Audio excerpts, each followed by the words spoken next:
नमस्कार विद्यार्थी मित्रांनो, इन्फिनिटी अकॅडमीच्या यूट्यूब प्लॅटफॉर्मवरती मी स्वप्नील भंडारे आपलं मनस्वी स्वागत करतो। थंबनेल पाहून तुम्हाला गोष्ट लक्षात आली असेल की बीएमसी जी काय मनपाची भरती होती त्या भरतीबाबत कार्यकारी सहाय्यक पदासाठी खूप मोठ्या प्रमाणात या ठिकाणी पोस्ट रिक्त पदांची भरती या ठिकाणी करण्यात आली होती। मग यामध्ये त्यांनी काय केलेलं आहे, पात्र आणि अपात्र याद्या या ठिकाणी लावलेल्या आहेत।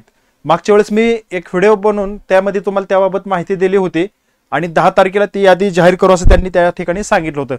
त्यानंतर आता ती यादी जाहीर केल्यानंतर आपण या ठिकाणी त्याबाबत सविस्तर स्पष्टीकरण बघणार आहे। पात्र आणि अपात्र यादी ह्या दोन्ही बघणार आहेत आणि कशा पद्धतीने या यादीमध्ये बदल होत असतो, कोणाकोणाला संधी मिळत असते, या गोष्टी देखील या ठिकाणी बघणार आहेत। बघा विद्यार्थी मित्रांनो, नवीन उमेदवार जे आहेत त्यांना एक संधी मिळू शकते। मग कशा पद्धतीने संधी मिळणार आहे, कसा चान्स असतो, त्या गोष्टी आपण या ठिकाणी डिस्कस करूया। बघा त्या अगोदर विद्यार्थी मित्रांनो, इन्फिनिटी अकॅडमीच्या प्लॅटफॉर्मवरती आता जे काय महानगरपालिका आणि सरळ सेवा भरती जाहिराती या ठिकाणी येत आहेत त्याकरता तुम्हाला कॉमन सिलेबस बॅच या ठिकाणी आपण अनाउन्स करतोय। ही बॅच फक्त विद्यार्थ्यांना 999 रुपयामध्ये आपण देत आहोत। विद्यार्थ्यांची हिताखातर या ठिकाणी ही 1 वर्षाची व्हॅलिडिटी आपण देतोय आणि अनलिमिटेड वॉच टाइम त्या ठिकाणी देण्यात येत आहे। बघा त्यामध्ये तुम्हाला पीडीएफ नोट्स भेटतील आणि 100+ टेस्ट आपल्याला उपलब्ध होणार आहेत। ऑनलाईन रेकॉर्डेड बॅच आहे। मराठी, इंग्लिश, सामान्य ज्ञान आणि अंकगणित बुद्धिमत्ता ही कॉमन सिलेबस वरती बॅच आपण या ठिकाणी दिलेली आहे। बघा विद्यार्थी मित्रांनो, बृहन्मुंबई महानगरपालिका सामान्य प्रशासन विभागाने जे काय लेटर काढलं, जे काय आदेश काढतायत, GR येत आहेत त्यांचे, त्याबाबत या ठिकाणी आपण पात्र अपात्र यादी आणि पात्र उमेदवारांना काय सूचना दिली त्या या ठिकाणी बघणार आहे। बघा जाहिरात क्रमांक 8348 आहे। 20/9/2024 ला या ठिकाणी जाहिरात आली होती आणि 1846 पदाकरता कार्यकारी सहाय्यक या पोस्ट साठी या ठिकाणी परीक्षा घेण्यात आली होती। 2/12/24 ला, 6/12/24 आणि 11/12/24, त्यानंतर 12/12/2024 या 4 दिवशी परीक्षा झाली। ऑनलाईन पद्धतीने परीक्षा झाल्यानंतर बघा विद्यार्थी मित्रांनो, परीक्षेचा जो काही निकाल आहे तो निकाल 25 फेब्रुवारी 2025 रोजी या ठिकाणी जाहीर करण्यात आलेला आहे। बघा आता 25 फेब्रुवारीला निकाल जाहीर केल्यानंतर आज तागेत अजूनही विद्यार्थ्यांना नियुक्ती भेटलेली नाही। जवळजवळ आता 2 फेब्रुवारी जवळ यायला सुरुवात झालेलीच आहे, जवळच आलेला आहे। मग सदर परीक्षेमध्ये बघा विद्यार्थी मित्रांनो, जी काय उमेदवारांची निवड झाली निकषानुसार सामायिक गुणवत्ता यादी या ठिकाणी जाहीर करण्यात आली होती आणि उमेदवारांची शैक्षणिक प्रमाणपत्रे आणि कागदपत्र पडताना एकूण सापेक्ष म्हणजे 1825 उमेदवारांची तात्पुरती सामायिक निवड यादी त्यांनी, तसेच आणि प्रवर्गणी आहेत तात्पुरती निवड यादी या ठिकाणी त्यांनी दिली होती। मग आता ही तात्पुरती निवड यादी 8/4/2025 ला प्रसिद्ध करण्यात आली होती। त्याच्यामध्ये अनुसूचित जमातीचे, बघा मी काय सांगतो, अनुसूचित जमातीचे माजी सैनिक आरक्षणाअंतर्गत 21 उमेदवार गुणवत्ता यादीमध्ये उपलब्ध झाले नाहीत। लक्षात घ्या, बघा अजून काय काय असे प्रवर्ग आहेत त्या ठिकाणी उमेदवार उपलब्ध होत नाहीत। अशा ठिकाणी विद्यार्थी मित्रांनो आपल्याला या ठिकाणी जाऊ शकतो का, त्या प्रवर्गाचे विद्यार्थी त्याच्यामध्ये जाण्यासाठी आपल्याला आता माजी सैनिक आहेत, मग माजी सैनिक त्या प्रवर्गातला जर आपला कोणीच ओळखीचा असेल तर त्या ठिकाणी अर्ज भरायला सांगायला पाहिजे होता तुम्ही। पण इथून पुढे आता चुका करू नका, अशा जर जागा आल्या त्या ठिकाणी त्या उमेदवारांना फॉर्म भरायला सांगा, कारण महाराष्ट्रात अशा जागा रिक्त राहतील आणि ती संधी दुसऱ्यांना नंतर मिळू शकते। त्याकरता विद्यार्थी मित्रांनो, ह्या संधीचं सोनं करण्यासाठी आपल्या जवळचं जर कोणी असेल असं माजी सैनिक तर त्यांना सांगा आणि त्या ठिकाणी त्यांना ते पद भेटेल, चांगली नोकरी या ठिकाणी मिळेल। शासन निर्णयानुसार सद्यस्थिती त्या ठिकाणी ती पदे माजी सैनिकाची रिक्त ठेवण्यात आलेली आहेत। आता त्या अनुषंगाने काय सांगितलं त्यांनी की उमेदवारांची जी काही कागदपत्र पडताळणी आहे ते पडताळणी आणि नॉन क्रिमिलियर, आता बीएमसीने इतकं स्ट्रॉंगपणे नॉन क्रिमिलियर या ठिकाणी पडताळणी केलेली आहे। विद्यार्थी मित्रांनो खरोखर त्यांना मानावं लागेल, खूप स्ट्रॉंग पद्धतीने या ठिकाणी त्यांनी केलेले नॉन क्रिमिनल पडताळणी केली। आर्थिक दृष्ट्या घटक जो आहे पात्रता पडताळणी असेल, अहवाल समांतर आरक्षणाचे कागदपत्रे असतील, त्यानंतर जो काही अहवाल प्राप्त झालेला आहे मग त्याच्यामध्ये खुला प्रवर्ग असेल, अनुसूचित जाती जमाती, विमुक्त जाती अ ब क ड, परत विमा त्यानंतर इतर मागासवर्गीय, ओबीसी मधील, परत EWS, परत SBC प्रवर्गाच्या निवड यादीमध्ये समावेश असलेल्या उमेदवारास नियुक्तीच्या जी काही नियुक्तीची पुढील प्रक्रिया होणार आहे, तुमची कागदपत्र पडताळणी असेल, त्यानंतर तुमच्या नियुक्ती फायनल ऑर्डर जॉईनिंगचे येणार असेल त्या गोष्टी प्रक्रियेकरता उपस्थित राहण्याबाबत पुढील प्रमाणे सूचना देण्यात येत आहेत. मग आता बघा, त्यांनी एक यादी दिलेली आहे. कोणती यादी? निवड यादी. ज्यांना डॉक्युमेंट पडताळणीसाठी बोललेलं आहे त्यांनी 11 वाजता प्रशासकीय अधिकारी समिती सभागृह क्रमांक पहिला मजला सभागृह म्हणजे प्रशासकीय अधिकारी समिती सभागृह 1 दुसरा मजला जुनी इमारत बृहन्मुंबई महानगरपालिका मुख्य कार्यालय महापालिका या ठिकाणी त्यांनी उपस्थित राहायचं आहे.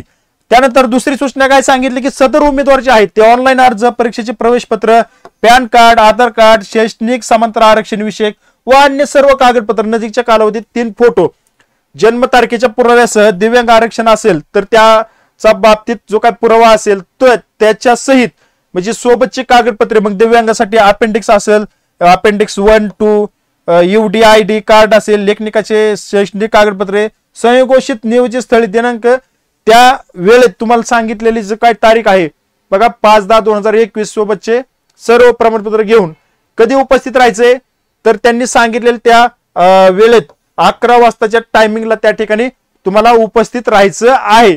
सगळ्यात महत्वाचं ही बाब तुम्ही लक्षात घ्या. 3 नंबरचा मुद्दा आहे की निवड प्रक्रियेच्या कोणत्याही टप्प्यावर उमेदवारांनी चुकीची माहिती जर दिलेली असेल, ही सगळ्या भरती प्रक्रियेमध्ये या ठिकाणी सूचना असते बघा, लक्षात असू द्या की चुकीची माहिती जर दिलेली असेल, भरती प्रक्रियेचे उल्लंघन केल्याची बाब या ठिकाणी निदर्शनास आली तर त्या ठिकाणी कोणत्याही परिस्थितीत तुम्हाला अपात्र ठरवण्यात येणार आहे आणि सदर भरतीबाबत प्रक्रियेनंतर निदर्शनास आल्यास पूर्वलक्षी प्रभावाने उमेदवारास अपात्र ठरवण्यात येईल याची कृपया नोंद घ्यावी. मग आता भरती प्रक्रियेअंतर्गत वेळोवेळी प्रसिद्ध होणारी माहिती व सूचना बृहन्मुंबई महापालिकेच्या संकेतस्थळावरती या ठिकाणी त्यांनी अपलोड केलेली आहे आणि तीच माहिती आपण तुम्हाला या ठिकाणी देतोय, लक्षात असू द्या. मग ही जी काय आहे ती पात्र अपात्र उमेदवारांची यादी आता अपात्र आपण नंतर पाहू, पण ज्या ठिकाणी ज्यांचं आता डॉक्युमेंट व्हेरिफिकेशन होईल बघा 27 तारखेला 27/10/2025 रोजी तुम्हाला 11 वाजता सकाळी उपस्थित राहायचंय. बृहन्मुंबई महानगरपालिकेचा दुसरा मजला बघा, दुसरा मजला प्रशासकीय अधिकारी समिती सभागृहामध्ये तुमचं डॉक्युमेंट व्हेरिफिकेशन होणार आहे, लक्षात असू द्या. बघा 27 तारीख आहे, त्यानंतर तुम्हाला सांगतो 27 नंतर 28 आहे, 28 नंतर 29 तारखेला सुद्धा आहे, 29 तारखेला पण तुमचं 30 तारखेला सुद्धा तुमचं डॉक्युमेंट व्हेरिफिकेशन होणार आहे, लक्षात असू द्या. 30/10 बघा दिवाळी नंतर 31 तारखेला सुद्धा तुमचं डॉक्युमेंट व्हेरिफिकेशन आहे, त्यानंतर 31 आहे, नंतर 3/11/2025 आहे बघा, 4/11/2025 ला सुद्धा होणार आहे, त्यानंतर 6 आहे बघा, 4 नंतर 6 तारीख आहे, 6 तारीख 7 तारखेला सुद्धा आहे बघा, 7 तारीख झाल्यावर डायरेक्ट 10 तारखेला आहे, 10 तारखेला बघा 10 तारखेपर्यंत या ठिकाणी तुमचं डॉक्युमेंट व्हेरिफिकेशन होणार आहे आणि दिलेली यादी आहे त्या यादीप्रमाणे तुमची नाव या ठिकाणी दिलेली आहेत. त्या विद्यार्थ्यांनी त्या वेळेत 11 वाजेपर्यंत त्या ठिकाणी बृहन्मुंबई महानगरपालिकेच्या त्या दुसऱ्या मजल्यावरती तुम्हाला त्या सभागृह क्रमांक 1 मध्ये उपस्थित राहायचं आहे. आता ही झाली पात्र यादी बरं का डॉक्युमेंट व्हेरिफिकेशन साठी. पण आता आपण सगळ्यात महत्वाचं बघूया की जे अपात्र होते त्यांच्या जागेवरती जे काही खाली या मेरिटच्या खाली जे काही लोक आहेत त्या लोकांना संधी या ठिकाणी मिळणार आहे. मग अशा विद्यार्थी अपात्र कोणत्या कारणाने झाले त्या पण आपण या गोष्टी या ठिकाणी बघूया. आपण बघा विद्यार्थी मित्रांनो, हा जो काही विषय आहे बृहन्मुंबई महानगरपालिकेचा बघा, बृहन्मुंबई महानगरपालिकेचा जे आहे याच्यामध्ये जे काही कार्यकारी सहाय्यक सरळ सेवा भरती 2024 अंतर्गत प्रशासकीय प्रसिद्ध करण्यात आलेली जी काही तात्पुरती निवड यादी होती त्याबाबत आपण हा एक स्पष्टपणे या गोष्टी बघूया की याच्यामध्ये बघा विद्यार्थी मित्रांनो, त्यांनी काय सांगितलंय की 8/4/2025 मध्ये नमूद खुला प्रवर्ग, अनुसूचित जाती जमाती, विमुक्त जाती ब क भ ड इतर मागासवर्गीय म्हणजे सर्व प्रवर्ग दिलेत आणि त्या प्रवर्गाअंतर्गत निवड झालेली परंतु कागदपत्रे पडताळणी करता अनुपस्थित राहिलेल्या, नियुक्तीच्या पुढील कारवाई करता अनुपस्थित राहिलेल्या, तसेच कागदपत्रे पडताळणी आणि ती अपात्र ठरलेल्या खालील नमूद उमेदवारांची नावे तात्पुरती निवड यादी क्रमांक यादीमधून वगळण्यात येत आहेत. सगळ्यात गोष्ट आणि यांच्या जागी नवीन उमेदवारांना या ठिकाणी संधी भेटलेली. मग कोणत्या कारणास्तव यांना या ठिकाणी निवड यादीमधून काढलेले त्याचा तपशील, त्यांचं नाव गाव काय काय गोष्टी आहेत ह्या सगळ्या गोष्टी या ठिकाणी दिलेल्या आहेत. बघा विद्यार्थी मित्रांनो, आपण एक ठळक ह्या गोष्टी बघून घेऊ की बाबा काय ह्यांना काढलं असेल का नाही त्याबाबत आपल्याला एक थोडंफार. आता इथं बघा एक जण आहे की मराठी टंकलेखन प्रमाणपत्र 25/10/2024 हे जाहिरातीमध्ये ऑनलाईन अर्ज सादर करायची अंतिम दिनांक 11/10/2024 नंतरची आहे. या गोष्टीमुळे ह्यांना अपात्र केलेलं आहे. मग अशाच गोष्टी आहेत की त्यांना अपात्र का केलंय, मग ह्या चुका या ठिकाणी करायच्या नाहीत. आणि जर आपण पात्र जर नसेल, आपल्याकडे डॉक्युमेंट नसतील, तर आपण फॉर्मच भरायचा नाही. का तर आपल्यामुळे एका विद्यार्थ्याची संधी गमावू शकतो, विद्यार्थी नोकरीपासून वंचित राहू शकतो. बघा त्याचं स्वप्न देखील या ठिकाणी आपल्यामुळे मागे पडू शकतं. ह्या गोष्टी आपण फॉर्म भरतानाच विचार करायचा असतो. निवड यादीमध्ये नाव आलं, आता बघा हे बघा, शासनाची मराठी व इंग्रजी टंकलेखन प्रत्येकाची किमान 30 शब्द प्रति मिनिट वेगाची परीक्षा उत्तीर्ण केल्याचे प्रमाणपत्रच नाही, पण त्याचं निवड यादीमध्ये नाव आहे. कशाला ह्यांनी फॉर्म भरायचं बरं? ह्यांनी फॉर्म नसता भरला तर त्याचं निवड यादीमध्ये नाव आलं नसतं. त्याच्याऐवजी त्याच्या खालचा जो काही विद्यार्थी आहे त्याला तो चान्स भेटला असता आणि त्याचं डायरेक्ट आता या ठिकाणी हे नाव आलं असतं. त्याच्या जीवनामध्ये आनंद द्विगुणित झाला असता. याच्यामुळे त्याचा प्रॉब्लेम झाला. ह्या गोष्टी तुम्ही चुका करायच्या नाहीत. बघा विद्यार्थी मित्रांनो, आपण अभ्यास करतोय, तर त्या अभ्यास करत असताना आपण आपल्या सोबत आपल्या एका चुकीमुळे दुसऱ्याचं नुकसान होऊ शकतं. ह्या गोष्टी लक्षात घ्यायच्यात.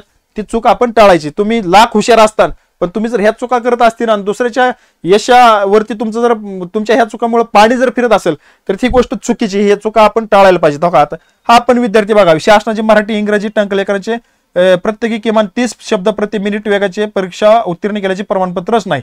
मग ह्यांनी काय गोष्टी केलेल्या आहेत, कोणत्या चुका केलेत, ह्या गोष्टी आता सगळ्यांना समजतात. ह्यांच्याकडे प्रमाणपत्र नाही म्हणजे ह्यांनी काय गोष्टी चुका केलेत.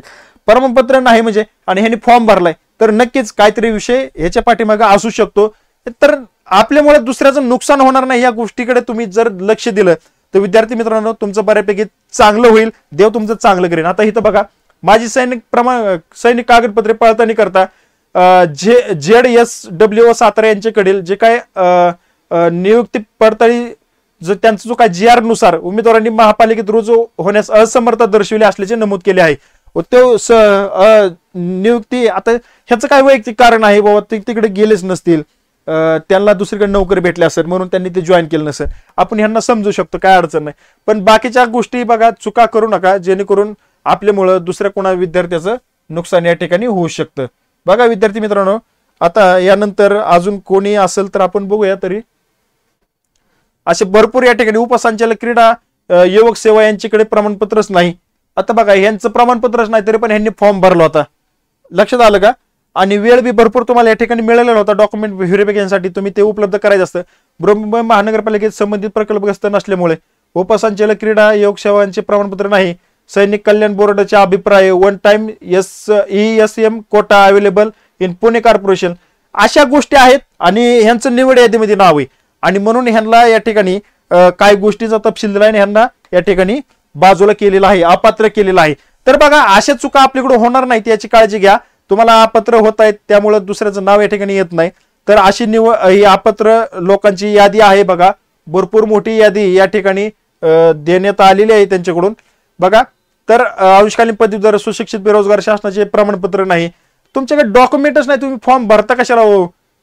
दुसऱ्या ज्यांच्याकडे आहेत त्यांना संधी मिळायला पाहिजेत. बघा, प्रामाणिकपणे जो विद्यार्थी अभ्यास करतो त्याचं तरी कल्याण होईल ना त्याच्यामुळे. बघा विद्यार्थी मित्रांनो, अशी अपात्र यादी, गडगंज मोठी अपात्र यादी या ठिकाणी आहे सगळ्यांची, त्याच्यानुसार त्यांनी या ठिकाणी दिलेली आहेत. आता सगळ्यात महत्वाचं याच्यावरून आपल्याला एक लक्षात येतं की ही जी काय अपात्र यादी आहे ना, ह्या अपात्र यादी मधून विद्यार्थी मित्रांनो जे पात्र विद्यार्थी गेलेत ह्यांच्या जागी आता ज्यांना संधी भेटन अशा विद्यार्थ्यांना खूप खूप शुभेच्छा. बघा विद्यार्थी मित्रांनो, एकूण जवळजवळ 94 पेज या ठिकाणी अपात्र यादींचे या ठिकाणी दिलेले आहेत. आता बघा, प्रमुख कार्यकारी कर्मचारी अधिकारी सामान्य प्रशासन विभाग आणि त्यांच्यानुसार हे सगळं 10/10/2025 ही अपात्र यादी जाहीर झालेली आहे. यांच्या जागी दुसऱ्या विद्यार्थ्यांना संधी भेटणार आणि त्यांचे डॉक्युमेंट व्हेरिफिकेशन होईल, त्यांना नोकरी संधी मिळेल, मी अशी आशा व्यक्त करतो. आणि हे नोटिफिकेशन आपल्यापर्यंत पोहोचावं वाटलं विद्यार्थी मित्रांनो, एकच मी तळमळून सूचना करेन, तुमचं टायपिंग सर्टिफिकेट असेल, तुम्ही ज्या प्रवर्गातून असेल ते डॉक्युमेंट अगोदर ओरिजिनल डॉक्युमेंट क्लिअर करून घ्या. तुमची कधी ना कधी डॉक्युमेंट पडताळणी होत असते. अशी अपात्र केल्यानंतर आपलं नावही खराब होतं आणि विनाकारण आपल्यामुळे एखाद्याची संधी या ठिकाणी हुकते. तुम्ही अभ्यास करताय, सगळ्या गोष्टी मला मान्य आहेत, परंतु आपण जर अभ्यास करतोय पण आपल्यामुळे जर नुकसान होत असेल तर तुमच्या अभ्यास करण्याला काही अर्थ नाही. सध्या खूप या ठिकाणी अडचणीतून विद्यार्थी अभ्यास करत असतात. सगळ्यांचं स्वप्न साकार हो अशी मी ईश्वरचरणी प्रार्थना करतो आणि आज या चर्चेसत्राला विराम देतो. भेटूया पुढील नोटिफिकेशन अपडेटमध्ये. तुर्तास धन्यवाद.